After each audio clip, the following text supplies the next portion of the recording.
Hola a todos y bienvenidos a esta cápsula informativa. Hoy hablaremos de un periodo clave en la historia económica de México, el Milagro Mexicano, que abarcó de 1940 a 1970. ¿Sabías que durante estas 3 décadas México vivió un crecimiento económico impresionante? Hoy les explicaremos cómo el país pasó de una economía inestable a una de las más prometedoras de América Latina en este momento. Hablaremos de dos estrategias fundamentales: el modelo de sustitución de importaciones de 1940 a 1955 y el desarrollo estabilizador de 1955 a 1970. ¿Qué fue el Milagro Mexicano? El Milagro Mexicano se refiere al periodo entre 1940 y 1970 en el que México experimentó un crecimiento económico sostenido. Algunos datos clave fue que el PIB creció promedio un 6% anual, hubo baja inflación manteniéndose entre el 2 y el 4% anual y se industrializó el país, se crearon carreteras, hospitales y escuelas. Este desarrollo se debió a las políticas económicas que buscaban fortalecer la industria nacional y hacer México más autosuficiente. ¿Pero cómo lo lograron? El gobierno aplicó dos modelos clave: el modelo de sustitución de importaciones, que buscaba producir en México lo que antes se compraba en el extranjero, y el desarrollo estabilizador, que perfeccionó el modelo anterior buscando estabilidad y crecimiento sin crisis inflacionarias. Pero antes de entrar en estos modelos, hay que entender qué estaba pasando en el mundo en ese momento. El contexto internacional fue que en la década de 1940 terminaba la Segunda Guerra Mundial y muchos países europeos quedaron devastados.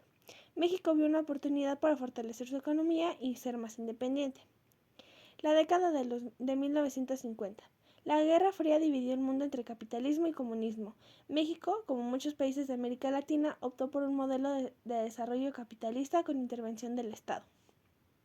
Y década de 1960.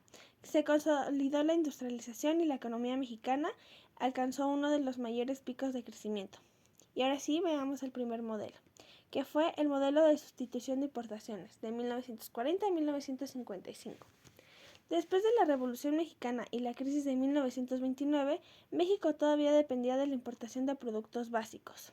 Uno de sus objetivos fue reducir la importación de bienes y fabricar estos productos en México, crear empleos y fortalecer la industria nacional y evitar que la economía mexicana dependiera de los altibajos del comercio internacional.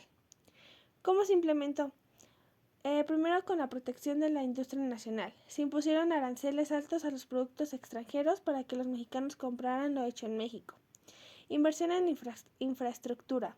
Se construyeron carreteras, presas y ferrocarriles para mejorar la producción. Creación de empresas estatales. Surgieron compañías como Pemex y CFE para manejar sectores clave como el petróleo y la electricidad. Y sus resultados fue un crecimiento de la industria manufacturera, un aumento de empleo en el sector industrial y la expansión de la infraestructura. Pero también hubo problemas: como muchas empresas no eran competitivas sin la protección del gobierno, se dependía de la tecnología extranjera para la producción y se dejó de lado el sector agrícola, afectando a campesinos. Un ejemplo de esto es que si antes México importaba automóviles, ahora se fabricaban en el país, como los primeros autos Volkswagen producidos en Puebla en los años 60. Para mediados de los años 50, este modelo comenzó a mostrar limitaciones, así que el gobierno ajustó la estrategia. Desarrollo estabilizador 1955-1970. El modelo de sustitución de importaciones ayudó a industrializar el país, pero trajo inflación y desigualdades. Para corregir esto, en 1955 inició el desarrollo estabilizador con los siguientes objetivos: mantener el crecimiento económico sin inflación, fomentar la inversión extranjera, pero sin depender totalmente de ella, controlar el gasto público y evitar deudas excesivas.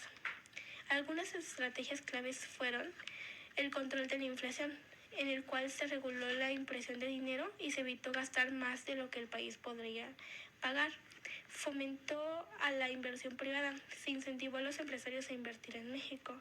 Expansión del sector educativo, se crearon más escuelas y universidades para formar una población más capacitada. Los resultados fueron un crecimiento sostenido del Producto Interno Bruto del 6 al 7% anual, mayor acceso a bienes de consumo como electrodomésticos y automóviles, expansión de la clase media y surgimiento de un mercado interno sólido. Aunque también se presentaron algunos problemas, que fueron: no se distribuyó la riqueza de manera equitativa, se benefició más a la industria que al sector rural y el gobierno empezó a endeudarse en los años 70, preparando así la crisis que vendría después. Por ejemplo, si antes pocas familias tenían televisores, radios o refrigeradores, durante este periodo muchos hogares mexicanos pudieron comprarlos. En conclusión, el milagro mexicano fue una etapa de gran crecimiento, pero también dejó problemas sin resolver. Si bien la economía creció, la desigualdad también aumentó. Al final, el milagro no benefició a todos por igual. ¿Crees que México podría volver a vivir un periodo de crecimiento como este? ¿Y qué harías diferente si fueras líder del país? Gracias por acompañarnos en esta cápsula informativa. Esperamos que haya sido útil para entender un poco más sobre este periodo tan importante en la historia de México. Nos vemos en la próxima.